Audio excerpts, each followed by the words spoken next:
శ్రీమాత్రే నమః. స్వప్నశాస్త్రంలో మనం నిన్నటి భాగంలో మనస్సుని మెదడుని కంట్రోల్లోకి తెచ్చుకోవడం వల్ల అద్భుతాలు సాధిస్తుందని చెప్పి మన ఋషేశ్వరులు వ్రాసారని చెప్పి తెలియడం జరిగింది. అయితే ఈ స్వప్న శాస్త్రంలో మనకుండేటువంటి సమస్యల్ని స్వప్నాల ద్వారా దాన్ని మనం పరిష్కరించుకోవచ్చు. అది మన మెదడుకి అటువంటి అతీతమైనటువంటి శక్తి ఆ భగవంతుడు ఇవ్వడం జరిగింది.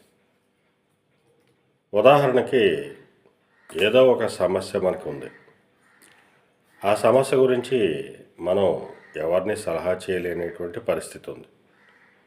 అటువంటప్పుడు పడుకోవడానికి ముందు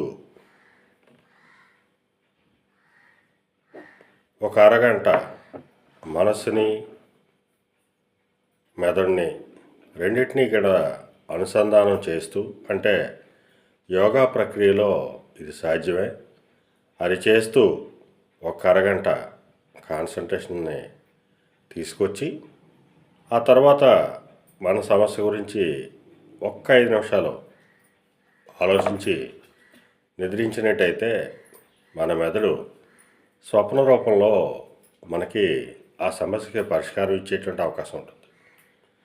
ఏ స్వప్నం వల్ల ఎటువంటి ఫలితాలు అనే విషయాల గురించి మనం ముందు తెలుసుకుందాం. శ్రీమాత్రే నమః.